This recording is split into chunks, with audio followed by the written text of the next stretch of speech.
welcome. You may come in. Or not. Just kidding. I might be almost famous, but I'm not rude. Yeah, quite a bit. I think my kids get irritated the most because it means they have to stop and talk to people they don't know, and everyone acts like they know them. And in fact, they don't. Yes, they always ask for a joke. Some people just expect to be funny, but most people are on their funniest behavior.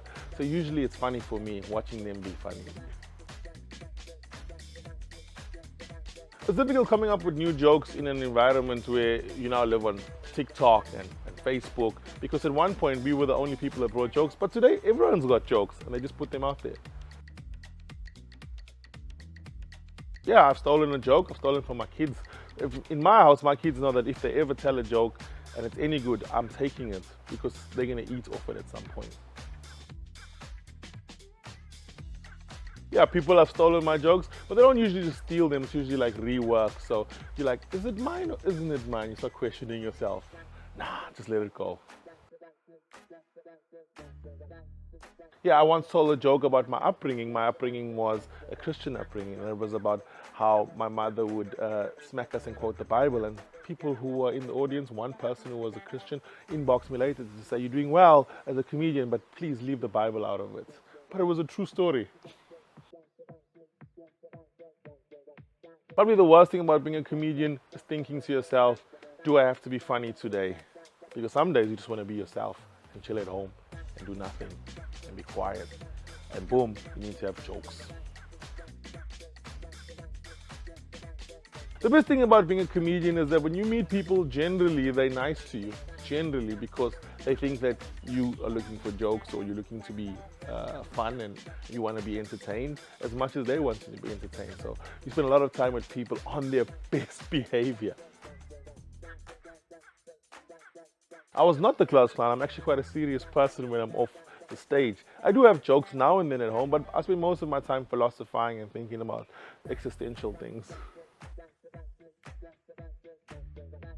My wife finds me hilarious and has the loudest laugh in the world. If you hear her, most comedians love her because when she's at a show, even if there's 5 people, they know that the show's going to be through the roof because she laughs so loud.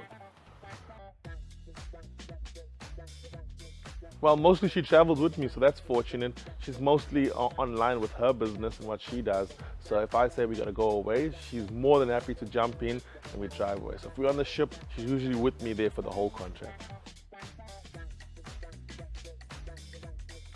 I take my family along all the time. In fact, I've restructured my career to make sure that all my gigs accommodate family. So if I'm going away, unless I can bring my kids and my wife, I'm not gonna take the gig probably.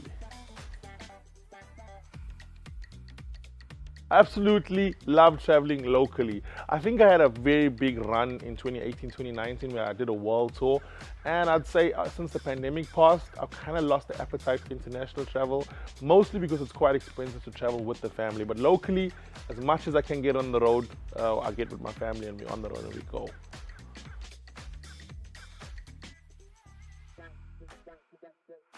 While I was a journalist, I would often go to a story to get a report, come back, and then impersonate the characters I interviewed to the newsroom. And at one point, they even got me a soapbox in the corner of the newsroom, and everyone would come around and I would impersonate the editor, the news editor, and some of the characters from the news. And my colleagues always said to me, "You're not supposed to be here, the stage is waiting for you," but you never think you can do it until you do it. I won South African Journalist of the Year, Vodacom Journalist of the Year. I've got 4 of those awards. 3 of them are for sports, and 1 is for TV. I don't miss journalism in the traditional sense. Every time I see a car crash or I see a politician arriving at a place, I think of the times I had to drive from Jozini all the way down to the Eastern Cape to catch a story in a weekend, and I'm like, I don't miss that.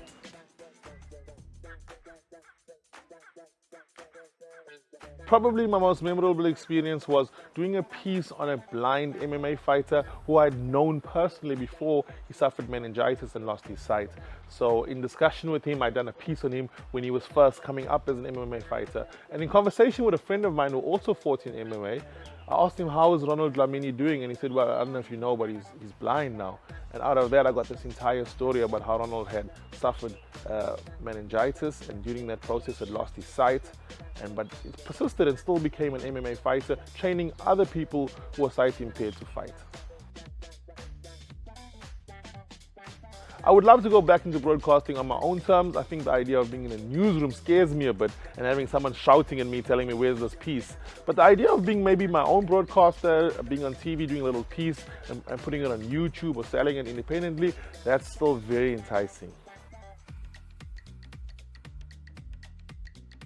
Well, during the pandemic, I thought to myself, I wonder if I can be a DJ and talk to people over my Facebook page. So what I decided to do was set up a little radio station from my Facebook page called Goldstone Radio. Got a few friends who are wedding DJs, wedding DJs. They actually play the music that you might like, but the music you won't hear on radio. And I said to them, guys, would you each like a slot? And before we knew it, we had a full station of different DJs. And then we decided that Goldstone Radio might be self-indulgent, so we changed it to Radio of Color. Well, Radio of Color, I'm a director, so it's a registered business. I'm one of the directors. I did host a show, and I host a football show along with 4 other of the hosts.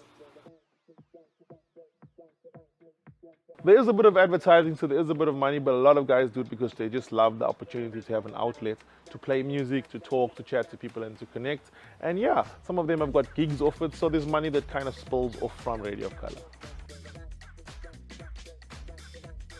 I don't have a 5-year plan. I was a very big planner when I was young, and so from the age of about 16, I kind of set 5-year goals. And as I got older, I kind of relaxed and let things happen as they unfold.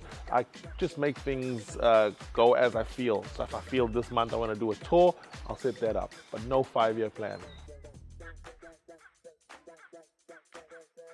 No immigration on the cards. My parents left South Africa when I was 16 years old. My mother in particular, she went to England when I was 16, and my sister, who was 13 at the time, joined her. 4 years later, my father joined them, so they've been out of South Africa for 23 years. I've been here mostly on my own until I got married. So I guess for me, South Africa is home since the opportunity came, and I never took it. If I had to move, though, I will say that I found Melbourne and I found Auckland very attractive for different reasons. Melbourne got a great culture. I felt that as an artist, it was a good place to be from an art point of view, fashion and food. And I found Auckland very warm and very homely. I found the people there a lot similar to my own family, and they had very big clothes, which for me is always a plus. You never find plus clothes. When I'm not making people laugh, I attend auctions twice a week. So every Tuesday and Thursday I'm at an auction. Most of the stuff that's in my house was purchased at auction. In fact, the auction feels like a bit of work because the other guys at the auction own small shops, and they feel like my colleagues. We get excited when we see each other on a Tuesday morning. I have 2 children. Jacob is 14 and Carter is 8. They're in grade 9 and grade 2. Completely different personalities. Jacob's very big into his music. He's the child that most parents wish they had, and that's coming from me, because he's self-disciplining. Carter, on the other hand, is the child. Jacob's the child I got to help me with Carter. I'm as hands-on as I possibly can be, but I found that as times have changed, being hands-on as a father means a lot of advice and talking to. I suppose in our days, our parents kind of were hands-on from a distance, and in the days of corporal punishment, they would smack you, and that's as hands-on as they got. But these days, we don't really engage in much discipline that involves any physicality, so it's mostly psychological conversations and talking the kids through their situations. No.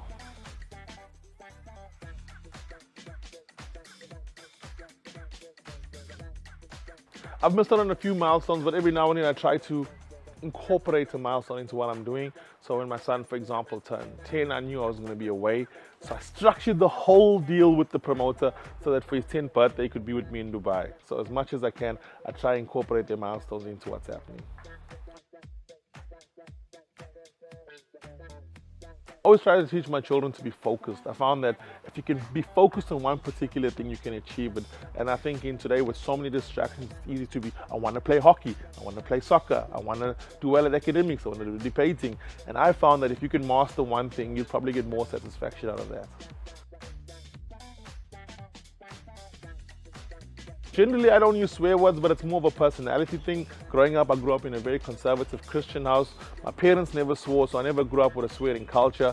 So when I got on stage, it was more of a natural thing. In fact, if I started swearing, it would probably sound strange to my own ear.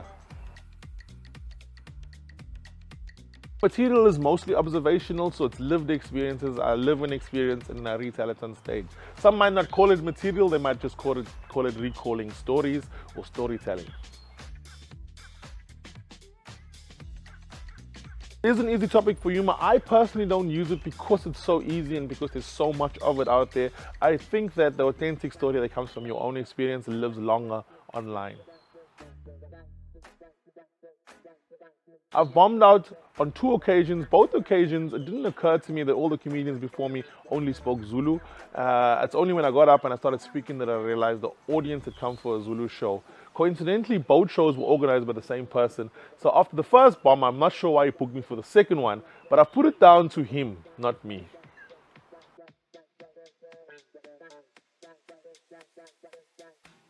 People think that there's a difference, but there isn't much of a difference between performing in South Africa and overseas, simply because all you do is provide context. So when I first went overseas, when I first went on my first Australian tour in 2015, I was under the impression that I needed to clean up my accent, clean up the way I speak, clean up my lingo, but all I realized in the tours after that was that I needed to contextualize what I was talking about, and people actually wanted those authentic stories that they couldn't hear anywhere else. Someone coming from Durban, South Africa has a very unique perspective, and that's what they wanted. I find that South Africans and Australians really good at like taking one on the chin and just taking the jokes. But because South Africa is so diverse, if you get a good diverse room, you can get the best laughter. I'm an absolute fan of Jim Gaffigan. He takes the most mundane things and talks about them. So his big topics are food. You can do a whole entire set on different types of food, and it's quite an art for someone to turn food into a full comedy special. So I find that particularly impressive. When I was invited on a tour in 2015 to Australia, I was quite surprised that they wanted me to come that far. I was still in full-time employment as a broadcast journalist. And I asked the promoter, but who will come watch me? She said, oh, don't worry about it. So when we announced the show in Perth, it wasn't long before after the show was announced, that there was so many requests to come to different parts of Australia. So I found myself going to Brisbane, Melbourne, Sydney, and even to come to New Zealand. So when I came back that I realized it's time to give up the full-time job. So I would say from that point, call it like a tipping point, when I realized if I stayed in the job, I was going to lose more money by having a full-time job. Well, the truth is you probably would never see me again online on social media. I'd be at the auction every week, buying and selling old granny's plates. I love watching stuff that involves interior decorating, furniture, houses, so that's probably my preferred. In fact, on Father's Day, what my kids did is they made breakfast and they said, come to the lounge, and on the TV was just houses, people walking through houses. I grew up religious. I was born in a Pentecostal family, and as I got older, I kind of lost my faith to a sense. I'm a Christian. I'm still I very much believe in God, but I would say I'm a Christian in the sense of culturally as opposed to dogmatically. Comedians suffer from depression mostly because they live in two extremes. Extreme highs of people worshipping you and telling you how awesome you are and laughing, giving you their best, and then going to hotel rooms and being on their own and quiet, spending lots of times alone. So those two extremes has to cause some sort of imbalance. I was at a show in Pietermaritzburg with Loyiso Gola, and while I was on, I noticed there was some hecklers and just like people just being disruptive and critical. And so my strategy has always been to speak the loudest and at an increased pace to get over it. That's my way of dealing with it. But not to say that it doesn't get to you. I did a show in Chatswood and the family had suffered a death. The father had passed away, and the mother had been in her house. She'd not gone out, and she came to the show because basically they forced her, and it was therapeutic for her. She said it was the first time that she'd actually enjoyed her day since the passing of her husband.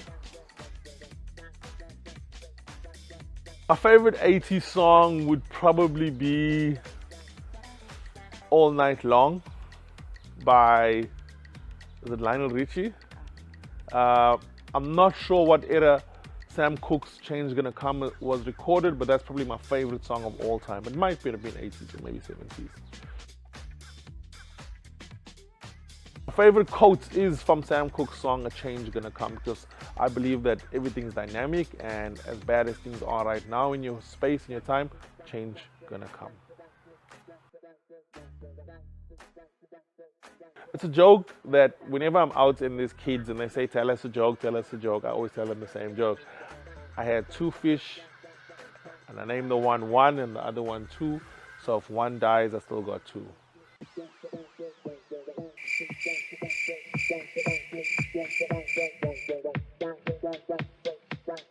Why is this guy famous? Well, we might need to pause. I need to think about that. Offer you anything to drink. My wife's gonna kill me when she finds out.